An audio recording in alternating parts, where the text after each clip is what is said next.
భీమవరంకు డిస్కౌంట్ల పండుగ తెచ్చింది కేకే స్టోర్స్. ధరల్లో చౌక చౌక. కేకే స్టోర్స్, పీపీ రోడ్, భీమవరం. నమస్తే అండి. ఇవాళ నేను చేయబోయేది ఇంటర్వ్యూ కాదు, అంటే ఇంటర్వ్యూ ఫార్మాట్లో ఉండదు. నేనేం క్వశ్చన్స్ అడగబోను.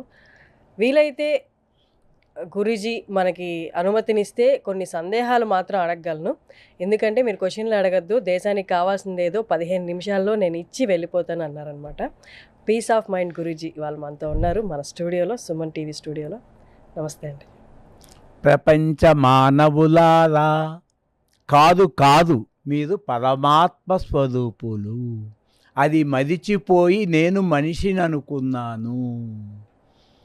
ఈ భౌతిక ప్రపంచమే నిజం అనుకున్నాను. సీఎం పదవులు, పిఎం పదవులు గొప్పవనుకున్నాను. లక్షల కోట్లు విలువైనవి అనుకున్నాను. అలా వెంట పడ్డాను.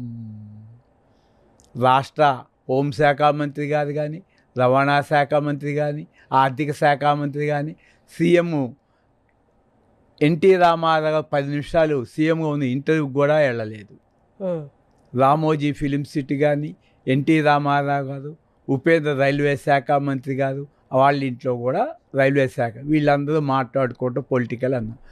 ఎంత చేసినా శాంతి రాదని తెలుసుకున్నా. ఏ మనిషితో పలికినా, ఎంత సంపాదించినా అది నా వెంట రాదని తెలుసుకున్నాను. 1994లో ఎవరో చిన్న నిందేస్తే సూసైడ్కి అటెంప్ట్ చేశాడు, ఆత్మహత్యా ప్రయత్నం. అప్పుడు సిద్ధ సమాధి యోగాకి వెళ్ళి అప్పుడు అందరితో కలవమంటే జగమంతా నా కుటుంబమైన భావన పెంచుకున్నాడు. ఆ తాత వినుకొండలో కొన్ని ఆశ్రమాలు కట్టాను, 10 ఎకరాలు, అట్లా కొంత లక్షల ట్రస్ట్కి ఇచ్చాను. ఇక్కడ హైదరాబాద్లో కూడా 9 రూపాయలు గజం కొన్నాను బిహెచ్ఎల్ దగ్గర. గజం 9 రూపాయలు 40 ఏళ్ళ క్రితం. 50 ఏళ్ల క్రితమే ఓబ్రా హోటల్కి వెళ్ళాను బాంబేలో. Bombay Dyeing, cut off, century, ఇంకెన్నెన్నో టెక్స్టైల్స్ మిల్స్కి సరఫరా చేసేవాడిని. ఇది చాలక 4 స్టేట్స్లో కొనేవాడిని. అంతా బిజీ బిజీ, డబ్బు డబ్బు డబ్బు, బస్తాలు. కానీ శాంతి లేదు. అప్పుడు విచారణ చేసి 1996లో అరుణాచలం వెళ్ళింది. అక్కడ నేను ఎవడను 5 రూపాయల పుస్తకం కొనుక్కున్నాను. అప్పుడు ఆయన కూడా పేదవాడే అనుకున్నాను. తర్వాత విచారణ చేస్తే ఇందిరాగాంధీ గారు వస్తే ఆయనకేమీ పట్టలేదు. ఇదేందా అనుకున్నాను. మైసూర్ మహారాజు గారు వచ్చినా పట్టలేదు, ప్రెసిడెంట్ గారు వచ్చినా పట్టలేదు. ఆయన్ని అందరినీ సమదర్శనంగా చూశారు. అప్పుడు నాకు విలువ ఉంటే రిలయన్స్ అంబానీ గారు వస్తే గౌరవిస్తాను, పక్కన ప్యూన్ వస్తే తిరస్కరిస్తాను. ఎందుకు? నాకు ఇతని వల్ల నాకు లాభం వస్తుంది, అతని వల్ల నాకు లాభం లేదు. నా విలువైన కాలాన్ని ఎందుకు వస్తాను? డబ్బు సంపాదించడానికి. కానీ డబ్బులో శాంతి లేదు. ఇప్పుడు ఈ దేహం ఎదురుగా రిలయన్స్ అంబానీ గారు, బిల్ గేట్స్, ట్రంప్ గారు, 200 దేశాల అధ్యక్షులు వచ్చినా, ఎలన్ మస్క్ గారు మొన్న విన్నాను, ఆయన పెద్ద ధనవంతుడంట. ఆయన ధనవంతుడు కాదు. ఎవరూ ధనవంతులు కాదు, అందరూ ధనవంతులే. జ్ఞానధనము అందరి హృదయాల్లో ఈ పంచభూతాలకి ప్రకాశమిస్తున్న అంతర్జ్యోతి ఆత్మ ప్రకాశమే ప్రతి ఒక్కరి హృదయాల్లో. మనమందరం మానవులం కాదు, పాపాత్ములు కాదు, పుణ్యాత్మలు కాదు. కులము లేదు, మతము లేదు, కాలము లేదు, దేశము లేదు. లోపలేముంది? ఆత్మ. మరి మెలకువలో ఆనందం ఉంటే ధనవంతులందరూ ఎందుకు నిద్రపోతారు? ఇప్పుడు రిలయన్స్ అంబానీ కాదు, కంపెనీ మొత్తం మీరు మేలుకొని ఉంటేనే కంపెనీ నడుపుతాము, మేము మానేస్తాము, మీరు 4 రోజులు మేలుకోండి అంటే ఆయన ఏం చేస్తారు? కంపెనీ నడుపుతారా? నడపదు. ఆయన ఆనందం కూడా గార్డెన్ నిధులు అదే. వర్కర్స్ కూడా మీకు బాగా పనిచేస్తే ఒక 4 రోజులు 2 నెలలు ఎమ్మడే నా కంపెనీ మొత్తం నీకు ఇస్తా అంటే ఒక్క వర్కర్ కూడా నిద్రపోకుండా చేయరు. అంటే వీళ్ళు నిద్రపోయినప్పుడు, ఆయన నిద్రపోయినప్పుడు ఆనందం ఒక్కటే. లేచినప్పుడు 10 లక్షల కోట్లు ఉండొచ్చు, 10 రూపాయలు ఉండొచ్చు, వీడి దాకా పైసా లేకుండా ఉండొచ్చు. కాబట్టి ఈనాడు ఐఎమ్ రిచెస్ట్ మ్యాన్ ఇది ఇవ్వగలరు. ఎలాగా అంటే తల్లి గర్భంలో చిన్న అణువు బయటకు వచ్చిన తర్వాత ఏమీ తీసుకురాలేదు మనిషి.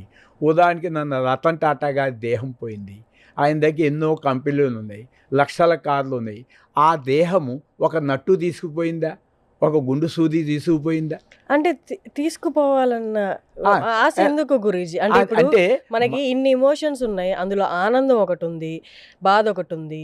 ఇవన్నీ ఎక్కువ కాలం ఉండవని తెలుసు, కొన్ని కొంతకాలం ఉంటాయని తెలుసు. అన్నీ ఎక్కువ కాలం ఉండవు కాబట్టి దేన్ని ఆస్వాదించొద్దు అంటే అది కరెక్టా?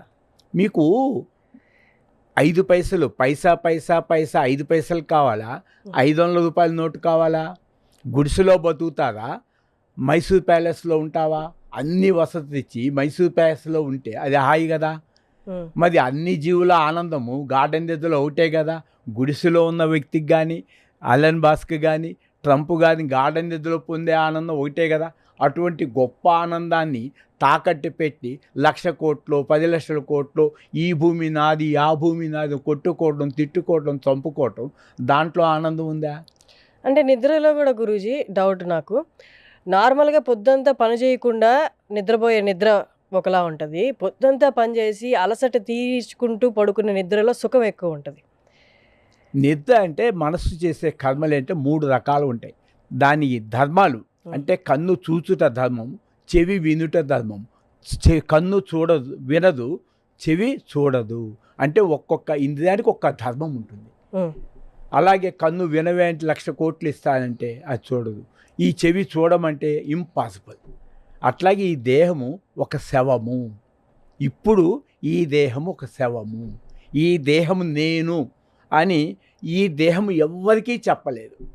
అట్లా కంటికి కనిపించే ప్రపంచం అంతా శవము, డెడ్ బాడీ అంటే 5 ఎలిమెంట్స్, అది జడము. కాబట్టి పంచభూతాత్మ జగత్తు, దేహము, ఇంద్రియములు, ప్రాణము, మనస్సు, బుద్ధి, ఇదేంటిది పంచభూతాలు, జడము. దీని లోపల ఉన్నటువంటి తెలుసుకునేవాడు చైతన్యం. అంటే ఈ ప్రపంచంలో బల్బులన్నీ గొప్పయా, కరెంటు గొప్పదా?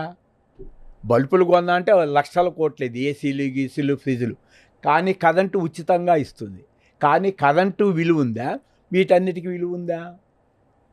కరెంటు సప్లై చేసాం, ఏం చేస్తారు? ఫ్రిడ్జ్ 50,000 ఫ్రిడ్జ్ 2,000కి అమ్ముకోవాలి. 1,00,000 రూపాయలు 10 లక్షలు జనరేటరు ఇనప సామానికి అమ్ముకోవాలి. అందుకే ఈ దేహానికి ఏ శక్తి అయితే ఉందో, దీనికి ఉనికి కల్పించి దీనికి విలువ కల్పిస్తుందో అది ఎనర్జీ లోపల ఉన్నది. కృష్ణుడు దేవుడు, రాముడు దేవుడు, బుద్ధుడు దేవుడు కాదు. అవి దేహమును ఆ దాంట్లోంచి బోధ చేసింది ఎనర్జీ.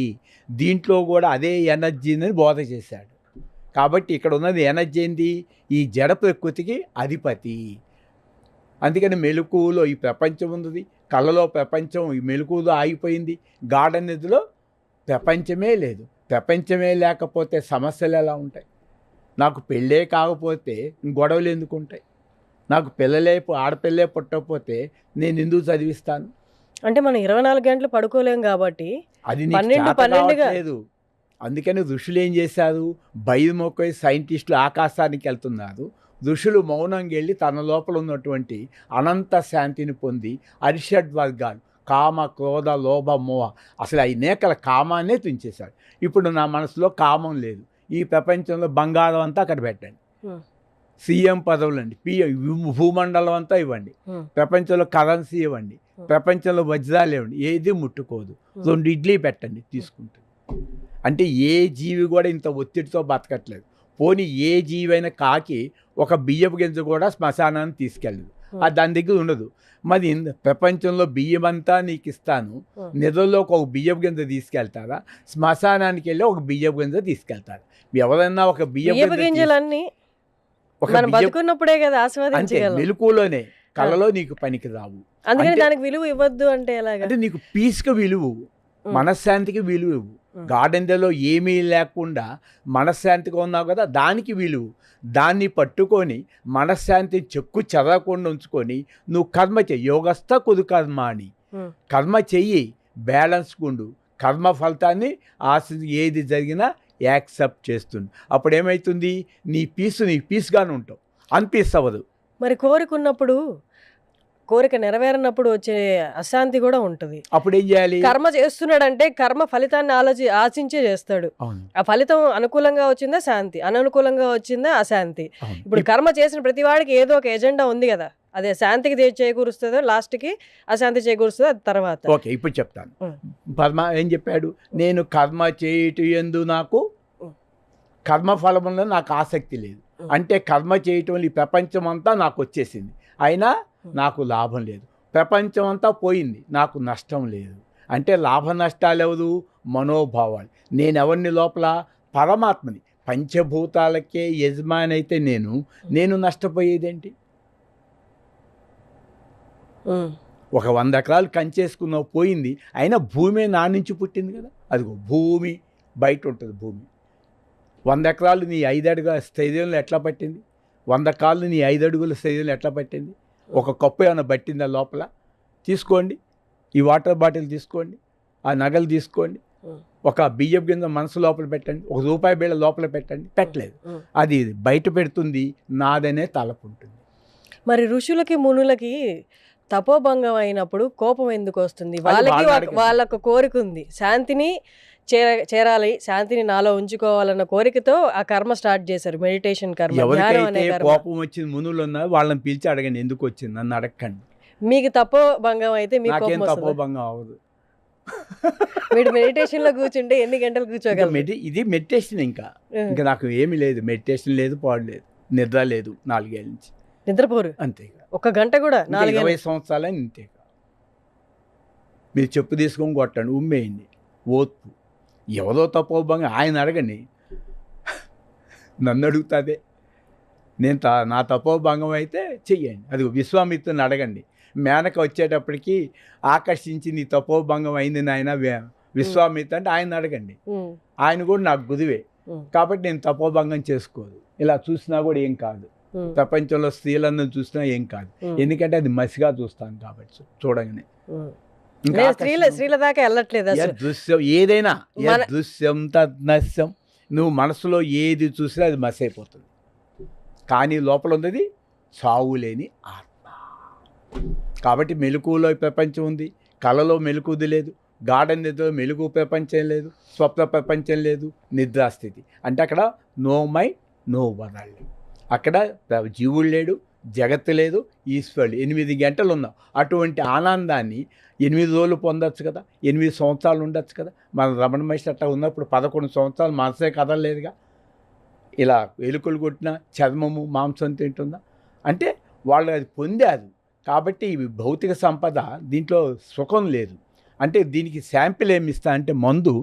దేహానికి ఎన్ని రోగాలు వచ్చినా ప్రపంచంలో మందులు డాక్టర్లు ఉపయోగపడతారు, కానీ ఈ ప్రపంచంలో డాక్టర్లందరూ మందులన్నీ కరెన్సీ అందా ప్రపంచం నీ సొంతమైన ఈ దేహం కాలి మసి కాక తప్పదు.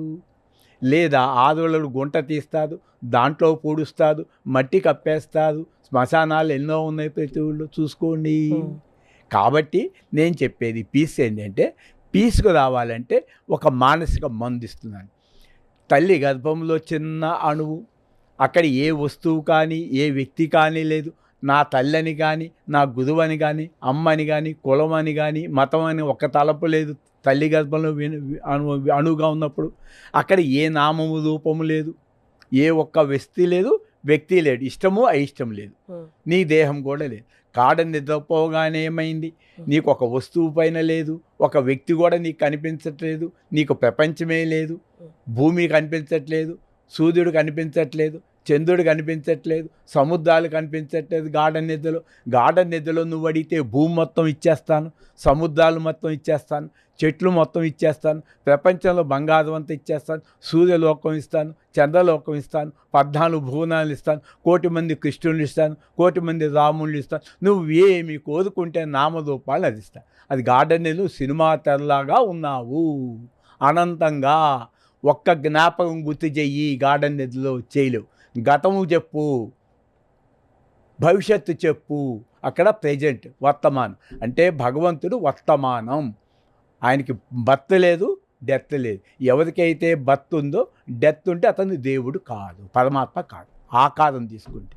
కాబట్టి ఆత్మకి ఆకారం లేదు, నిరాకారం.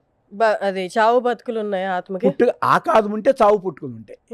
ఆకాదం లేని నిరాకాదం అయి ఉండాలి. కాబట్టి నిరాకాదం అనంతమై ఉండాలి. నాకు ఇక్కడ ఒక డౌట్ ఉంది గురూజీ. ఇప్పుడు మనందరిలో ఉన్నది కూడా ఒక ఆత్మ, ఇన్ని ఆత్మల, ఒకే ఆత్మ ఇన్ని ముక్కలుగా కనిపిస్తుంది, ఇన్ని ముక్కలుగా. అంతే. ఇప్పుడు ఉదాహరణకి 1,00,000 కార్లు ఉన్నాయి. 1,00,000 కార్లో 1,00,000 మంది డ్రైవర్లు ఉంటారు. 1,00,000 మంది డ్రైవర్లు కావాల్సిందే. అలాగే 84 లక్షల జీవరాశుల్లో నడిపే డ్రైవర్ ఒకడే డ్రైవర్. అదే నా అంశ అన్నాడు. అంటే పరమాత్మ అనంతుడయ్యి సుప్రీం ట్రాన్స్పోర్ట్ అయ్యి అన్నిట్లో ఉన్న కథ ఉంటుంది. అంటే ఇప్పుడు ఈ దేహం తను చాలించిన తర్వాత ఆత్మ వెళ్ళి సోర్స్ ఆత్మ ఏదైతే ఉందో సుప్రీం అనంతంలో కలిసిపోతుంది. అవును. కానీ మళ్ళీ జన్మ అంటారు, మళ్ళీ అంటే మళ్ళీ ఆత్మ వస్తుందా? గార్డెన్ నిద్రలో నువ్వు అనంతంగా ఉన్నావు, లేవగానే నువ్వు మీద డ్యూటీ పెట్టుకొని నాకు పని పెట్టుకున్నారు. ఈ పనిలో వెళ్తూ మరణించినప్పుడు అక్కడి నుంచి మళ్ళీ రీబర్త్ తీసుకుంటే ఇంకో బాడీ. ఎప్పుడైతే నాకు ఇంకా అక్కర్లేదు, నాకు డిజైన్స్ అక్కర్లేదు, నేను ఇంక జన్మ ఎత్తకలేనప్పుడు ఈ బంధాలని ఈ డ్యూటీ పెట్టుకోడు. అందుకే మీరు 1,00,000 కోట్లు ఇచ్చినా నేనేమి యూట్యూబ్ ఛానల్కి రాను. నేను రావాలనుకుని చెప్పేసి వెళ్తున్నాను. అది ఎవరు డిసైడ్ చేస్తారు? నాకు ఇంకా జన్మలొద్దు అని నేనే డిసైడ్ చేసుకుంటాను. నేను అంటే మీ లోపల ఉన్న నేను అంటే ఆత్మేక. ఈ ఆత్మకి అక్కడ సుప్రీం కమాండ్ తో వచ్చింది కదా, దీనికంటే నాకు శక్తి ఉంటుందిగా. దానికి ఏ శక్తి అయితే ఉందో నాకు అదే ఉందిగా లోపల. కాన్షియస్నెస్ కదా. అంటే ఇంకో జన్మ కావాలి అనుకోవడం కోరిక. అంటే ఆత్మ కోరికలు ఉన్నాయి. ఆత్మకు ఉండదు, మనసుకు ఉంటుంది. కాబట్టి మనసు ఆత్మ వేరు, మనసు వేరా? అంతే కదా. ఆత్మము తన స్వయం శక్తితో ప్రకాశించేది, దాన్ని బానిసగా బతికేది మనసు, ఇన్స్ట్రుమెంటు. మనసు శరీరానికి సంబంధించింది, ఆత్మకు సంబంధించింది, దానికి సంబంధించింది, దీనికి సంబంధించింది. మధ్యలో మిడిల్ అన్నమాట, మీడియేటర్. బాడీని వాడుకుంటుంది ఆ మనసు కోరిక వచ్చిన తర్వాత. అంటే ప్రపంచంలో రెండే ఉండాలి కదా, ఐదర్ ఆత్మ ఉండాలి లేదా మానవ శరీరం ఉండాలి. మధ్యలో ఈ ఎలిమెంట్ ఏంటి? అది ఎందుకు వచ్చిందో అడగండి మనసుని. గార్డెన్ నిద్రలో లేవు కదా మనసా, ఎందుకు లేసావు, ఎందుకు ఈ కోరికలు, ఎందుకు వెళ్తున్నావు అని దాన్ని ప్రశ్నిస్తే లోపలికి వెళ్ళమ్మా అంటే అది లోపలికి ఆగుద్ది. ఇక మనసు బయటికి వెళ్ళదు. అంతే. ఆత్మ క్రియేట్ చేయాలి ఇంకొక ఆత్మనైనా శరీరాన్నైనా, అంతే కదా. ఆత్మ క్రియేట్ చేయదు, మనసే. ఇప్పుడు నేను మనసు మాట్లాడుతుంది, మనసు వింటుంది. ఈ మనసుని ఎవరు క్రియేట్ చేశారు? నేనే బాస్ని. మీరంటే ఎవరు? ఆత్మ, మన శరీరం. అంటే మీ ఆత్మే మీ మనసుని క్రియేట్ చేసుకుంది. అంతే. సర్వెంటు. నా మనసు నాకు సర్వెంటు, నా కళ్ళు సర్వెంటు, కాళ్ళు సర్వెంటు. కానీ నేను సర్వెంట్ని కాదు. ఆత్మ ఒక సర్వెంట్ని క్రియేట్ చేసుకుంది, అది మనసు. నాకు వాడుకోవాలి కాబట్టి క్రియేట్ చేసుకున్నాను, అవసరం కాబట్టి. తను చాలించిన తర్వాత ఆత్మ సుప్రీంలో కలిసిన తర్వాత ఈ మనసు శరీరం మనసు ఉండదు. మనసు ఉంటే ఇక మళ్ళా పుట్టుద్ది. మనసు డిలీట్ అయిపోయిన తర్వాత ఇక పుట్టదు. ఉదాహరణ సముద్రంలో ఉంది, దాంట్లో ఉప్పు బొమ్మ వేసాం. ఉప్పు బొమ్మ కదగటానికి వెళ్ళి దాంట్లో కదిగిపోయింది. ఇంకెక్కడ ఉంది ఉప్పు బొమ్మ? అంటే ఇప్పుడు మనసు డిసైడ్ చేస్తుంది నేను ఇంకో జన్మ ఎత్తాలా ఎత్తకూడదు. అంతే అంతే. ఆ మనసు డిసైడ్ చేసుకునే అంత పర్మిషన్ దానికి ఎవరు ఇచ్చారు? సర్వెంట్ కదా ఆత్మకి. నువ్వే ఇచ్చావు. అంతే. బుద్ధి అంటే ఆత్మ. మనసు కదిలితే మనసు, నిర్ణయిస్తే బుద్ధి. మళ్ళీ 4వ ఎలిమెంట్ వచ్చింది అయితే ఇక్కడ. అదే ఒక పనే చేసినప్పుడు తేడా ఉంటుంది. అంతే. కాబట్టి ఈ ప్రశ్నలన్నీ కూడా మీకు దొరకవు. కాబట్టి గార్డెన్ నిధులు ఎవరైనా సరే ఒక్క ప్రశ్న అడిగితే వారికి ప్రపంచం మొత్తం ఇచ్చేస్తారు. మీరు సాధన చేసుకోవాల్సింది ఏం లేదు. ఇంకా ఇదంతా అహంకారం. నేను ఇన్ని జన్మలు ఎత్తాను, ఇన్ని కర్మలు, రాముడు ఎవరు? నా దృష్టిలో రాముడు పుట్టలేదు, కృష్ణుడు పుట్టలేదు, భూమి పుట్టలేదు, సూర్యుడు పుట్టలేదు, చంద్రుడు పుట్టలేదు, దేహం పుట్టలేదు, ఇంద్రియ పుట్టలేదు, మనసు పుట్టలేదు, బుద్ధి పుట్టలేదు. నేను పుట్టుక లేని వాడిని. అయిపోయింది. ఇది దొరకదు కదా. అంతే. మరి కోట్లు పారేసి బుద్ధుడు వెళ్ళి తపస్సు చేశాడు. మీరు చేస్తారా? ఆ స్థితి కావాలంటే ఎలా వస్తుంది? ఆ స్థితి వస్తుందేమో మనిషికి. సాధన చేస్తే వస్తుంది, విరక్తితో కూడా వస్తుంది, వైరాగ్యంతో కూడా వస్తుంది. వైరాగ్యం తెచ్చుకుంటే వస్తుంది. ఇలాగే సాధన అయిపోతారు. ఆశా మోహములు, స్వార్థము, కామమే లేదు కదా. కామం లేనప్పుడు ఏముంది? ఈ కామము, కోరిక సన్మార్గంలోకి ఉపయోగపడుతుంది. మానవులందరూ దేవుళ్ళే. మీ గుణాలను మార్చుకొని పరమ పవిత్రంగా జీవించండి. స్టామినా పెట్టుకోండి. ఏ గుణాలు మార్చుకోవాలి? అదే సత్వగుణ. 3 గుణాలు ఉంటాయి కదా. ఏంటవి? అదే దుర్గుణాలకి దూరంగా ఉండటం. సత్వగుణాన్ని పెంచుకోకుండా మంచి పనులు చేస్తున్నా కూడా మంచి పనులు కూడా కష్టాలు ఉంటాయి. మంచి పనికే కష్టాలు ఉంటాయి. అంతే. మంచి పని కష్టాలు తక్కువ ఉంటాయి. ఎక్కువ దుష్టకర్మాలకి ఎక్కువ ఉంటాయి. 100% తప్పు చేస్తే శిక్ష ఉంటుంది. అది ఎండ్లో ఉంటుంది. మంచి పని ఇప్పుడు నుంచి చేసేది మొదటి నుంచే కష్టాలు ఉంటాయి. మధ్యలో ఉంటుంది. కాబట్టి ఉదాహరణకి నేను మర్డర్ చేస్తాను, నాకు పీస్ ఉంది, చెయ్యి రోడ్డు మీద. మర్డర్ చేసి అక్కడే నిలబడు, మరి ఎందుకు పారిపోతావు చెప్పు? నీకు తప్పు చేశాను ఫీలింగ్ భయం ఉందిగా, భయం లేకపోతే అక్కడే ఉండు. తప్పు చేశానని భయం కాదు, శిక్షిస్తారనే భయంతో పారిపోతాడు. అది నువ్వు మంచి పనే కదా, నీకు శిక్ష ఎందుకు? అంటే నేను తప్పు చేశాను ఫీలింగ్ ఉంది కదా, చెప్పు చెయ్యి బాకు. వాడికి శిక్ష లేదు అని తెలిసిన నాడు అది గొప్ప పని అని ఫీల్ అయ్యి అక్కడే ఉంటాడు. శిక్షలు ఎందుకంటే శిక్షణ కోసం. ఇప్పుడు టెర్రరిస్టులు ఏదో పేస్ చేశారు, అతన్ని పట్టుకుంటారు, లేదా బాంబులు వేసేసి 1,00,000 మందిని చంపేస్తారు. వీళ్ళు ఆ టెర్రరిస్టులు మళ్ళీ చచ్చిపోయారుకో అదే ఆలోచనతో మళ్ళా పడతారు. కాబట్టి వాళ్ళు ఏం చేయాలి, వాళ్ళ టెర్రరిజాన్ని తీసేసి వాళ్ళకి సన్మార్గంలో మానసికంగా మార్పు తీసుకురావాలి. అంతే తప్ప ఈ క్షణంలో చచ్చిపోయినట్టు మనసు మళ్ళీ అదే వాసనతో పుట్టుద్ది. ఇప్పుడు మీ దేహం చనిపోతే మళ్ళీ మంచి సుమన్ కంపెనీ పెట్టాలని ఆలోచిస్తుంది. సుమన్ లాంటి కంపెనీ అప్పుడు మళ్ళీ వచ్చి సుమన్ లాంటి కంపెనీ ఇంకా మంచిది పెట్టాలని చూస్తుంది. అదే వాసన లేకపోతే ఈ భూమండలం వచ్చేది అక్కర్లేదు. ఇప్పుడు గార్డెన్ దగ్గర మీరు హాయిగా ఉన్నారు, ఇప్పుడు మీది ఇక్కడికి వచ్చారు. ఇది వాసనే చెప్పడం కూడా కోరికే. కానీ ఈ కోరిక ఏంటి, సర్వమానవులకి మంచి చేస్తుంది. సర్వమానవులకి మంచి చేస్తేనే మంచి. నాకు నేను మంచి చేసుకుంటే మంచి కాదా? నాకు నేను మంచి అంటే నన్ను నేను తెలుసుకోవటమే మంచి. మీదెవరో తెలియజేస్తున్నాను అంతే. మీరు పరమాత్మ స్వరూపులు, అలా ఉండండి అంతే. అది కండిషన్ లేదు. మీరు ఎలా ఉంటారు, నో కండిషన్. నేను ఎవరికి కండిషన్ పెట్టను, నేను ఎవరి కండిషన్లో పడను. ఇలా సాధన చేస్తా అంటే 24 గంటలు ఫోన్ చేయొచ్చు. 9550531831. ఇలా పరమశాంతిని పొందాలి అనుకున్న వాళ్ళే కాంటాక్ట్ చేస్తారు. చెయ్యండి ప్లీజ్. ధన్యవాదాలు గురించి.